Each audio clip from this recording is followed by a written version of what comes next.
Hello and welcome to Asaka Online. My name is Lesley Moyo. The name of the program is Fix My City. We focus on service delivery issues that affect the city of Bulawayo. In this week's program, we continue with a review of the performance of the Bulawayo City Council. Remember, their term of office is about to end as we're going to have elections on the 23rd of August 2023 to elect a new government as well as local government representatives. And so we want to have a look back in terms of how the current councillors performed. And I'm joined in the program by the Bulawayo Progressive Residents Association's Secretary for Administration, Mr. Thembelani Dube, who's going to talk to us about how, as residents associations, they interacted with the councillors and how they view the performance of the current councillors. Welcome to the program, Mr. Dube. Thank you for having me. And as we start off, I wanted to find out how was the relationship between residents and their councillors, especially looking in the past 5 years? I would like to say that the relationship was lukewarm. It wasn't bad in some words. It was good. It was bad in some words, like what has always been the case, because it depends on the personalities of the different councillors. But generally, when we are looking at council as a whole, I think the relationship was a bit warm to a certain extent. Okay, I think over the past years we've had instances where maybe the relationship is kind of frosty, maybe because of issues that could be happening within council or within the city. What steps did you take, even as an association, as BPRA, to try and ensure that there is that link between the council and the residents? We had constant interactions with the council as a whole, and we established that relationship of a service provider and the beneficiary of that service.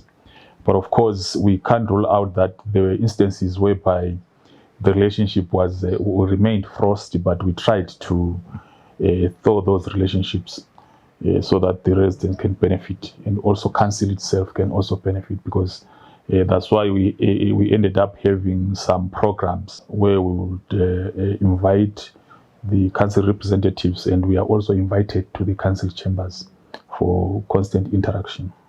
But how key is that relationship? Looking at a city like Bulawayo, where residents and council have a healthy relationship, how key is it in looking at issues maybe of service delivery in the city? It's very important, because for council to operate, the key stakeholders have to be involved, and also as the people who will be demanding service. We can't be demanding service at the same time hiding behind the rocks, not taking our concerns directly to council.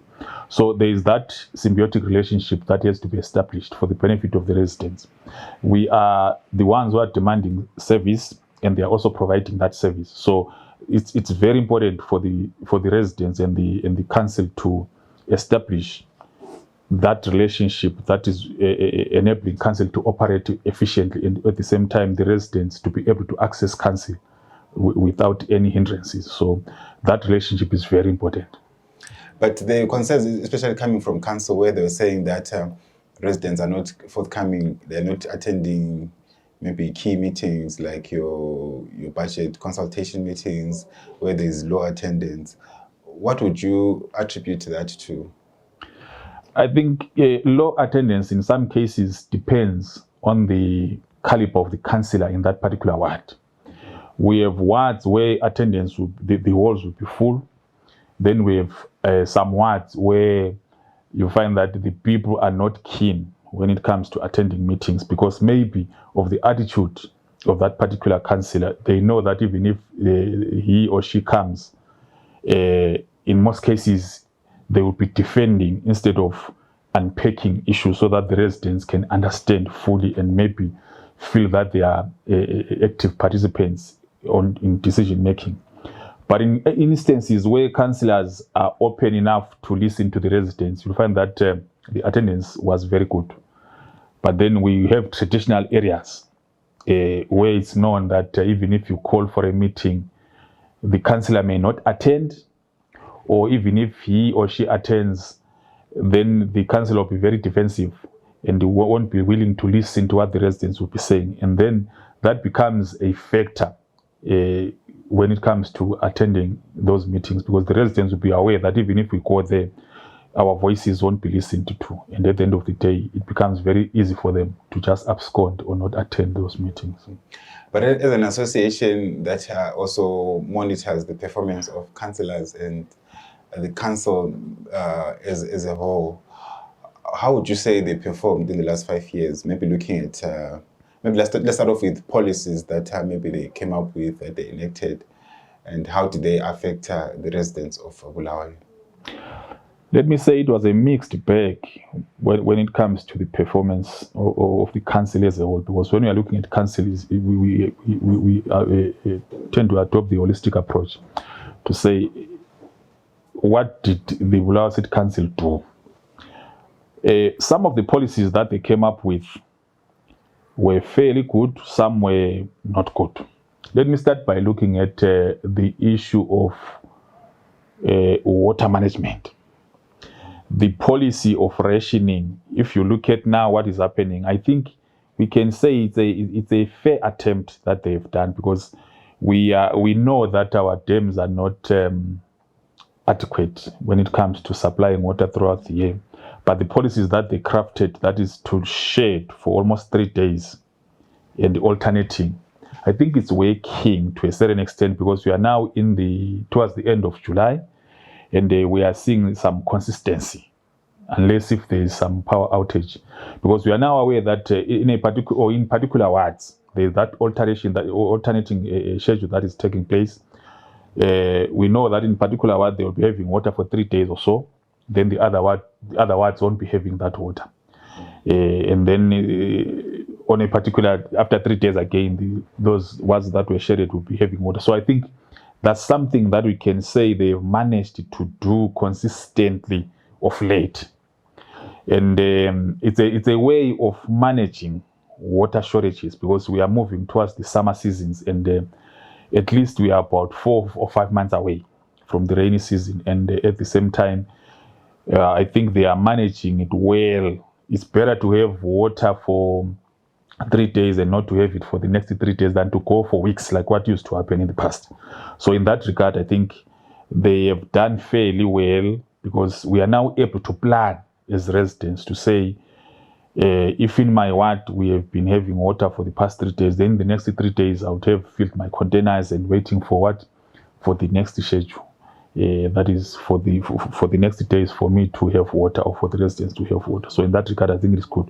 Then secondly, there is the issue of the CPD parking system.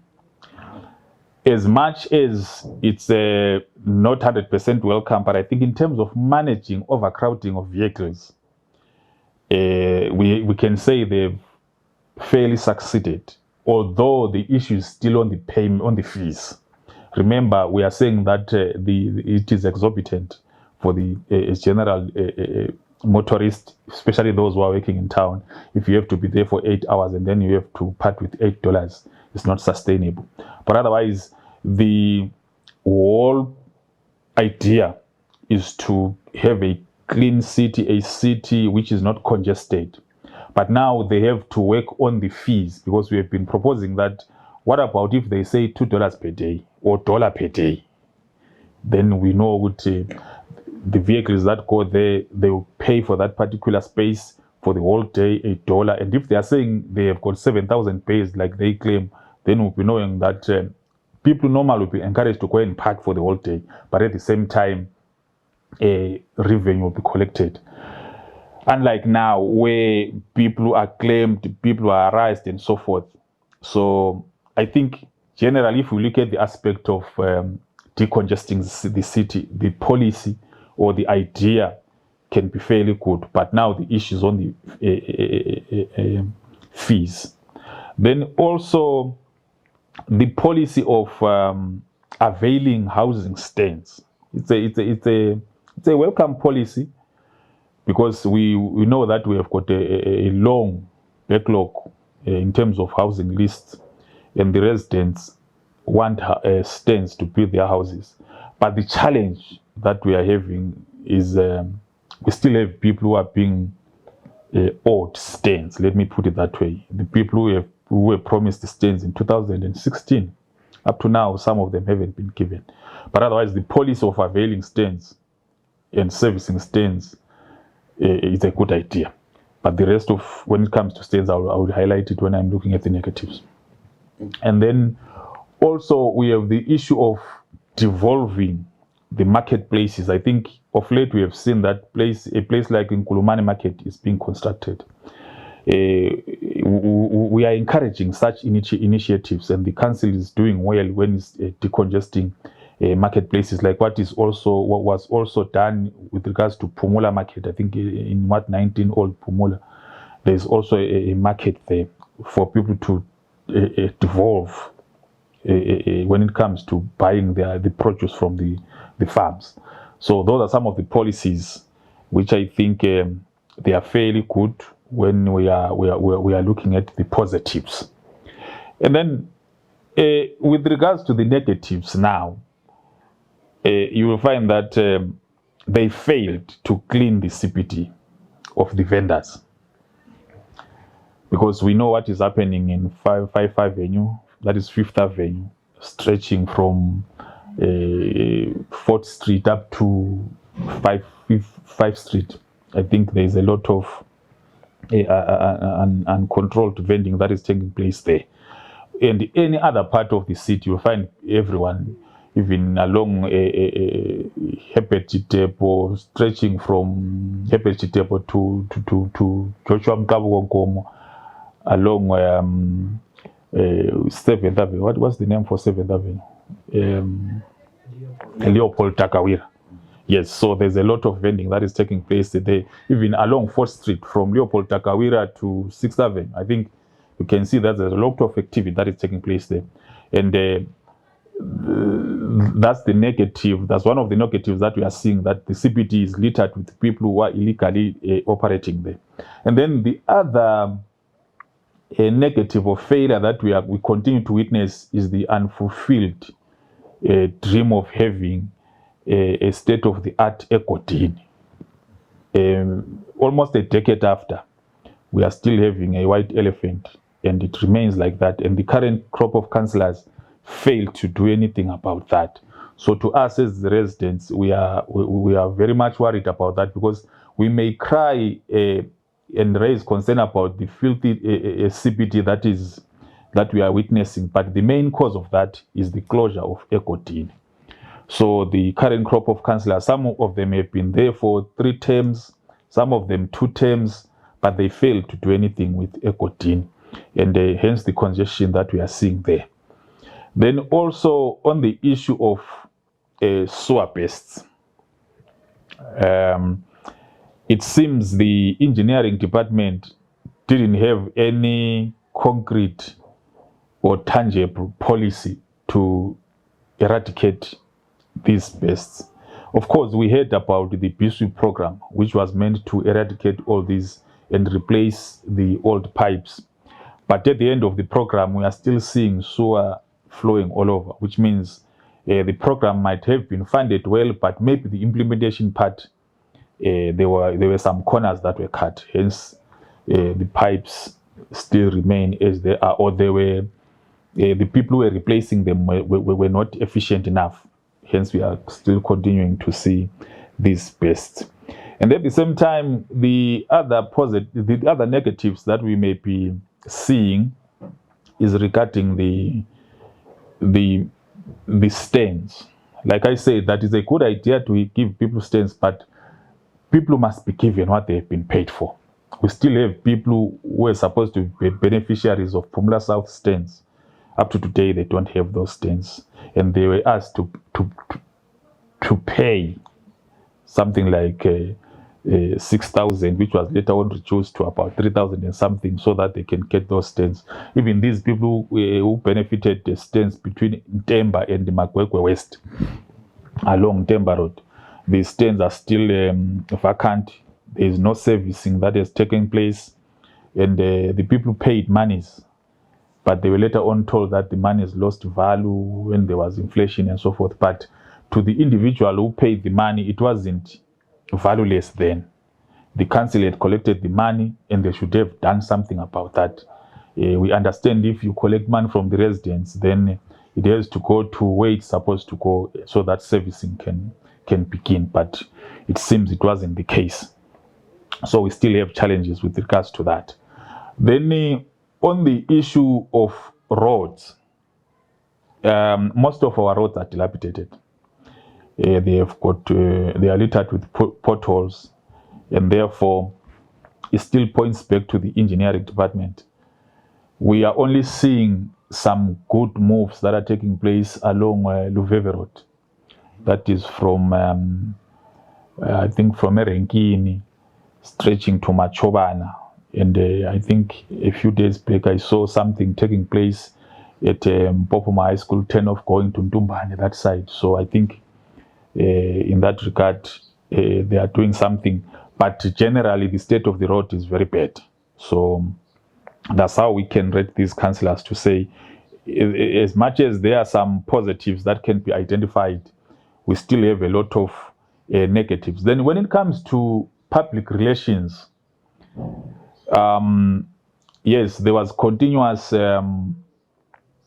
statements that were or timetables that were issued with regards to water shedding and water availability in different wards. I think they post almost every day the timetable, which is, as a council, it's very good to keep the residents aware. But unfortunately, the platforms that they are using, at times they are not accessible to the majority of the people because they post through Twitter, they also post through WhatsApp. Then it depends whether we are in those groups where the flyers, the electronic flyers reach, or if you are not, then you won't be aware of what is happening. And also, as a positive, council, they have tried to engage the residents, I think, through their weekly program. I think it's the Tuesday program. I think they try to highlight some of the issues and maybe respond to some of the concerns that are being raised by residents. So, general, I think I'm trying to give a fair overview of how council has operated in the last term. So basically, that is that which we can highlight about the council. But you speak about the challenges that came with some of the policies that they were enacting. Would you say they were pro-poor? I know you spoke about the availing of housing stands, but some were complaining that you find a 250 square meter stand going for 9,000, 10,000, but still they're not accessible to the generality of the public here in Bulawayo. And would you say these policies are pro-poor when you also spoke about the parking management system? Definitely, they are not pro-poor because a 200 square meter can cost as much as 6,000. And we are talking about United States dollars. And if you compare that to what the general public is getting, is far, far, far more expensive because very few people, at the end of the day, those people with means are the ones who are benefiting from such policies. Because if you are able to buy, you are the one who is given first preference. But instead of saying these people have been on the waiting list for so long, let us prefer them. As much as it's a good policy to avail stands, but those stands must be availed to the people who are deserving, not people who have got the resources. Because if you look around Bulawayo, most people are now owning houses, not because they are desperate for those houses, but because they have got the money to buy the stands and they're accumulating. Some are buying and selling, some are buying buildings so that they can collect rentals from different individuals. So definitely the policy of housing, as much as it's supposed to benefit the poor, is no longer benefiting the poor. And you find that people come as far from Bulawayo as possible to come and purchase those stands. And the backlog at times remain, or instead it increases instead of being reduced because of that policy. So definitely when we look at the who benefits, from those stands, you'll find that the poor person or the poor resident doesn't benefit from the stands that are availed. Just like the parking that we have been talking about, the CPT vehicle management system, parking management system that is there in the CPT, it's not friendly to the poor person. That's why I think it may lead to corrupt activities taking place, because no one is able to pay $8 for a day. So maybe at the end of the day, bribes are being taken. Maybe people end up having their own arrangements in town to say, I will leave my car here, I pay $2, then I give you maybe 20 Rand on top. Then that becomes $1 on top. Like, then the marshals, because there is no the controlling mechanism that they are using now. I don't think it's an efficient mechanism to say the car was here, therefore we are able to track that is stayed for so long. I don't think they are able to do that. Okay, but then let's maybe look forward to, let's cast our eyes to the next 5 years. As residents of Bulawayo, what type of a council would you want for us to have in looking at all the issues that you have raised before, and so that at least the city regains its former glory? What type of council or councillors are you looking at? We need a council that is pro-poor oriented, because right now what the council was doing, they were simply crafting policies that can be crafted in any part of the world. But Zimbabwe, remember, Zimbabwe is a developing country, and the unemployment rate is very high. So when we are coming up with policies, we need a council that will be pro-poor, a council that will be able to listen to the needs of the people. And for us to have that particular council, we need to vote in councillors who are able to understand the needs of the residents, the needs of the communities where they come from. We don't want councillors who are imposed to us as the voters, councillors who are imposed by parties, councillors who are decided by leadership in Harare. No, we need councillors, people who stay with us. And therefore, we urge residents to vote for people who will be responsible, vote for people who will be interested in listening to them, not to vote for arrogant councillors like some of them that were meeting here. People will tell you that I was chosen by the party, therefore I'm not interested in whatever you are saying. So we urge the residents of Bulawayo to disregard parties, but go for individual characters. The person may belong to a particular party, the person may be an independent, but as long as that person is known to the community, people must vote for people who have a keen interest in developing communities, who have a keen interest when it comes to issues of what development. People with a traceable record, not people who just come for the purpose of being voted into power and therefore then after that they leave and go and pursue their personal motives or agendas. So for a council to be pro-poor, it has to be consisting of councillors who are interested in serving the public, councillors who understand the communities that they are representing, councillors who are able to listen to the needs of the people. And therefore, it will be easy for such councillors to argue on the side of the residents when they are in council chambers. And at the same time, we usually advocate for people who have properties in those areas. We don't want hungry councillors who get into chambers so that they can be given favors and maybe get stains in the flashy or posh suburbs there. We need people who are grounded, people who are known to be belonging to the particular communities, people who are not easily influenced by the management. Remember, when we are talking about the council, we are talking about politicians, that is policymakers and administrators or the managers in the council. So we need people who will be able to argue their way out without being influenced or without being coerced to accept some of the decisions that are not pro-poor. Okay, and then on the part of residents themselves, what would you want residents to do to ensure that they hold these councillors or council accountable, so that at least we don't always hear residents complaining that there's no service delivery in Bulawayo or service delivery is going down? But what are some residents supposed to do, to, even whether in their wards or as a city, to ensure that they hold the councillors accountable? Right. The residents have to be active participants. And that participation starts or begins when someone is registered to be a voter. Because you can't expect someone to go and represent you without you taking place in choosing that particular individual. So we urge residents to be active participants from the process of voting. You have to be a registered voter, go and vote. Then that way you'll be able to hold the particular individual accountable. Once someone has been voted into office, the one who gets the majority becomes the councillor for all. And then we are able to hold that particular individual accountable. How do you hold particular individuals accountable? By participating in what activities?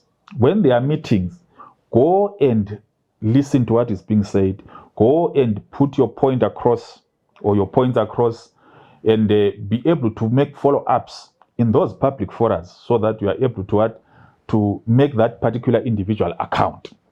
But if we sit back on our laurels and then expect someone to deliver, it doesn't happen that way.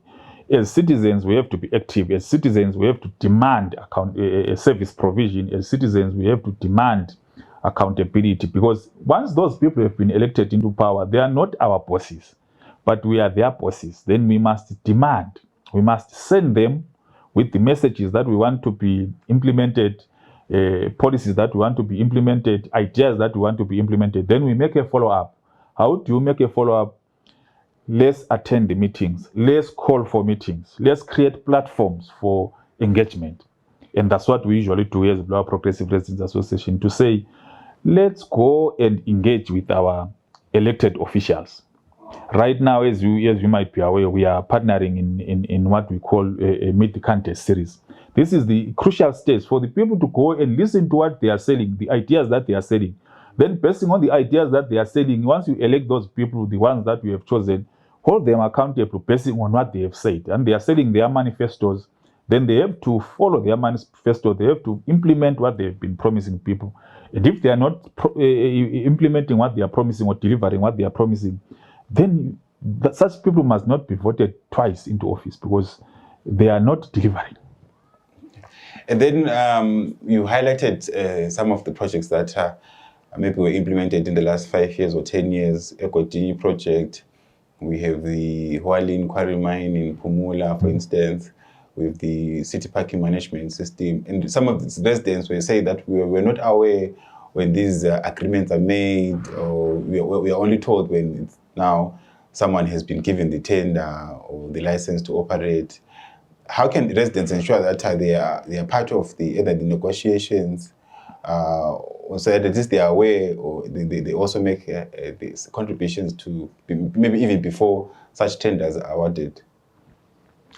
Like I said, it starts with electing the right person who is able to engage with the residents, person who is able to consider the views of the residents, not someone who will sneak behind the residents and then sign some contracts without them knowing. So as residents, we have the right to know. We have to demand that right to say, what happens without us is not for us.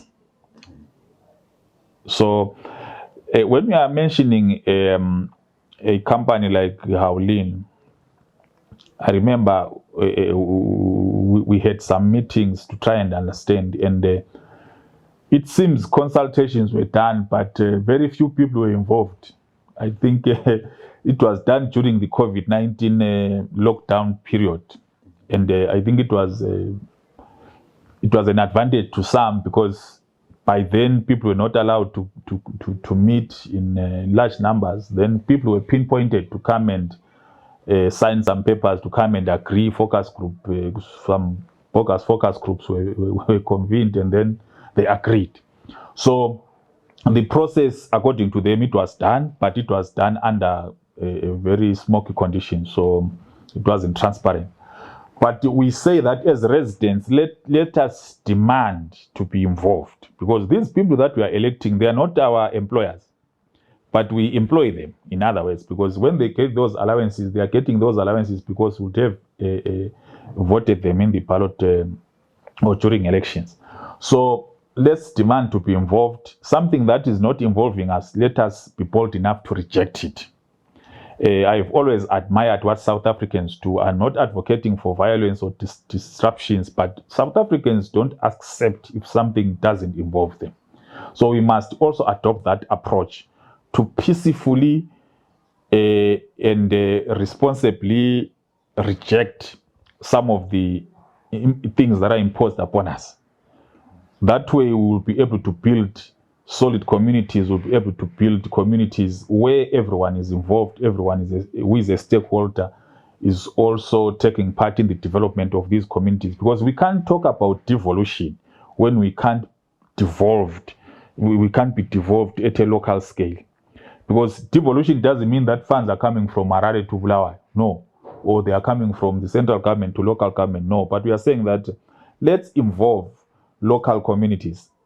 And when it comes to involvement, again, there is the issue of budget consultations. We are now tired of being told figures without us taking an active role in coming up with those figures. Then I have advised council to consider having devolved approach when it comes to consultations. As Bulawayo Progressive Residents Association, we have advocated for a what specific budget to say, if you go to Ward 1, go to the different squares, because there are different squares, they are just to hear what they want. Craft a budget that is specifically for Ward 1. At the end of the day, you'll find that whatever you come up with will be trying to address the issues affecting different wards. For instance, if we just say in Bulawayo, number 1 is sewer, we are already excluding Country Park. They don't have sewer, especially that part of Escort Pompin. So to them, it becomes an alien language to say we are prioritizing sewer. But if you go there to hear their needs, you find that to them, the sewer that they are talking about is the laying of pipes, not managing the sewer pipes, but laying of pipes. So we are saying that a budget must be what specific. Come up with a budget that will be clearly stating that in what so and so, these are the priorities that they want. And then you try to address those priorities. Because if you say roads, some wards, they've got good roads. Some, they don't even have a third road. If you go to Ward 17, it's a mixed ward. You are talking about Robert Snyogo, you are talking about St. Peter's, we are talking about Pumla North. But do they all have third roads? No. Some will be talking about filling of potholes. Some will be talking about regrading the gravel road. So let's have what specific wards, what specific budgets. And the city council mustn't be too lazy or too occupied to have some square meetings. You just utilize the lower strata of local government. So it's Vute leadership. If you say go to Ward 27, let's have a meeting in Section A. Hear what people in Section A are saying. Hear what people in Section B are saying. Section D, and so forth. Those Vute structures, they are very key because the residents, they'll tell you exactly what they want. So that's involvement. But it takes a councillor who is able to work with the people. Not stubborn councillors who will be telling you that I've got my own people I've elected. No, you don't elect people, but people who work with you through their structures. There are already existing structures there that have to be utilized by the councillors. But we know once someone is won, then they tend to be politically oriented. They tend to choose their own people from the party. They become sort of overseers in the wards, and that excludes the majority of the residents, leading to the collapse of the communities. Okay, as we wrap up our conversation, you speak of what specific budgets, and I think there was in place the Ward Retention Fund, which was meant to come up with projects to address some of the challenges that are happening within each ward. But there were challenges with that fund. Do you think it was effective? And do you think it's supposed to be retained or remodeled? What do you make of the ward retention fund? I was listening the last full council meeting. The challenge with the ward retention fund, that 3%, is that there is no specific account for that particular fund. It's just a pie in the air. It's more of an idea that hasn't been crafted well. So the first thing for this coming council is for them to create a specific fund, ring fence, create a specific account for that fund, so that at the end of each month, funds are calculated and deposited, and then they are transferred, because we know that we live in a hyperinflation environment. If you keep those funds for 3 years, they are useless at the end of the day. So the first thing for the councillors to do, these coming councillors who will be voted in on the 23rd of August, is to come up with a ward retention account. And they have to make sure that they deposit, at the end of each month, they deposit 3% per ward. That will be calculated. And then that money must be dispersed. But before that money is dispersed, plans must be crafted at what level. And for the councillors to craft those words, they have to consult the sections, like I was saying. Because when we are talking about what specific consultations, they have to be section-based. You find that different sections in a ward, they've got different needs.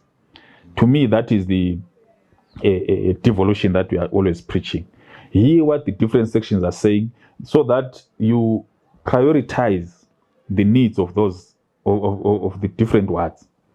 Then when that 3% retention is being channeled to the wards, you know exactly where it's supposed to go, and they try to address the different needs that can be addressed using that liquid money, which will be deposited in the ward account. But to me, it was going to be easy if each ward had its own account, to say this ward account number is this ward account number is this, so that it becomes easy to deposit that money for accountability purposes. So that before the councillor draws the money, then signatories, people who are signatories in the ward, can also account to those kinds of money, to say we received this much and this is how we used it. So to me, that would be the best way to use the ward retention. It's a good initiative, but which is not implemented properly. All right, thank you so much, Mr. Dube, for speaking with us. I think we'll have more conversations as we continue to look at service delivery issues that affect the city of Bulawayo. Thank you so much for tuning in. This was a discussion with the Bulawayo Progressive Residents Association's Secretary for Administration, Mr. Thembelani Dube, where we're reviewing the performance of the Bulawayo City Council. Remember, 23 August 2023, we are going to elect a new council, a set of 29 councillors in Bulawayo who are going to be in office for the next 5 years. Let's meet again in the next edition of Fix My City. My name is Lesley Moyo.